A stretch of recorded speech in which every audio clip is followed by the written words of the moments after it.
On fait encore le point sur l'ouverture des Émirats arabes unis d'un consulat général à Laayoune ce mercredi, un événement majeur qui traduit l'évolution des relations bilatérales et on en parle avec l'analyste politique Driss Essaoui. Bonsoir et merci d'être avec nous. Merci à vous. D'abord, quelle lecture faites-vous de cet événement? Quel message à retenir aujourd'hui? Vous savez, sur les deux discours qu'on a entendus, il s'agit là d'un acte solennel, d'un acte stratégique qui permet aux deux pays, et particulièrement le Maroc et les Émirats arabes unis, de dire haut et fort que le Maroc est dans son territoire, et qu'il n'est pas possible de discuter d'autre chose que de cela. Donc, nous sommes en présence d'un acte avec une symbolique extrêmement forte, celle de la présence d'un territoire émirati chez nous, à Laayoune, et qui ouvrira très certainement de grandes dynamiques au plan économique, au plan social et au plan culturel. Nous aurons l'occasion justement de voir ce genre de dynamique se déployer sur le terrain et de la manière la plus heureuse possible au niveau de ce territoire.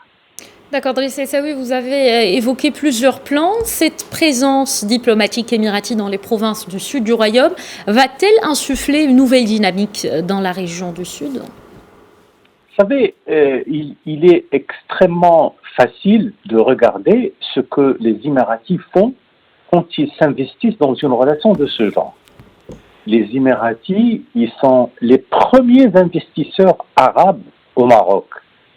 Et c'est le pays qui donne le plus et qui investit son potentiel humain, son potentiel matériel pour justement relever le niveau de représentation de ce pays ici chez nous.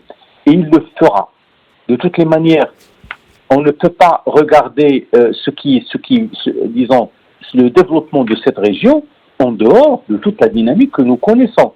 Le Maroc a déjà adopté un plan de développement pour les provinces du Sud, où le Maroc a doté justement cette stratégie de moyens nécessaires pour faire de l'investissement direct.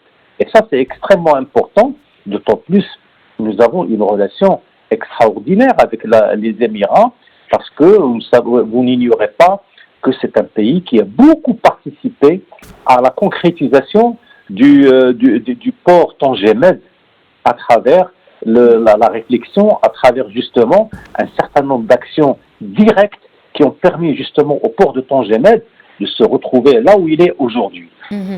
Driss Essaoui, quelles sont à votre avis les perspectives d'évolution de cette présence diplomatique émirati dans le Sahara marocain? Quand vous regardez par exemple le cadre contractuel qu'il y a entre les deux pays, nous avons quelque chose comme 95,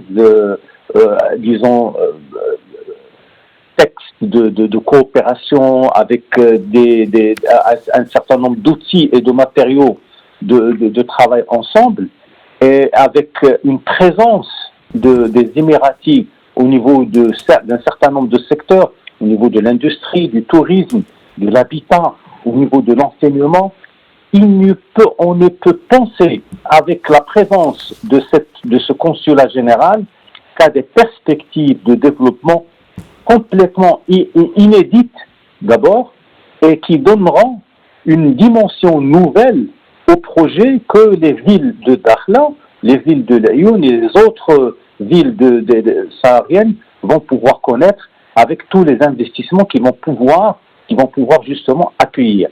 Nous n'oublions pas, les provinces sahariennes, c'est un espace extraordinaire de déploiement de toutes les dynamiques de ce genre. Donc, on peut regarder ce qui s'est passé sur beaucoup de secteurs chez nous. Il y a quelque chose comme pratiquement 10 milliards de dollars d'investissement direct des Émiratis chez nous. Et ils sont répartis sur beaucoup de secteurs. Mhm.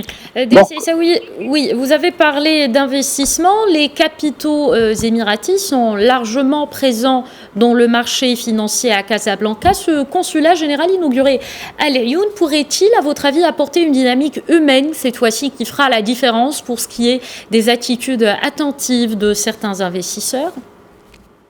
très certainement, vous savez, parce que les Émiratis, c'est des gens qui investissent beaucoup, qui investissent dans un certain nombre de secteurs où le Maroc a un potentiel naturel et normal qui peut déployer. Les Émiratis, s'ils sont à l'Ayoun, ils trouveront très certainement des opportunités d'investissement directement sur les provinces sahariennes, pour renforcer leur présence par un certain nombre d'actions. N'oubliez pas aussi que les Sahraouis eux-mêmes, les gens du Sahara marocain, ce sont des gens qui ont une capacité, des capacités d'investissement, des capacités de création de dynamique extraordinaires. Et avec les Émiratis, nous ne pouvons qu'attendre que des développements tout à fait exceptionnels à ce niveau-là. Mhm. Merci beaucoup, Driss Issaoui, analyste politique, pour cette lecture.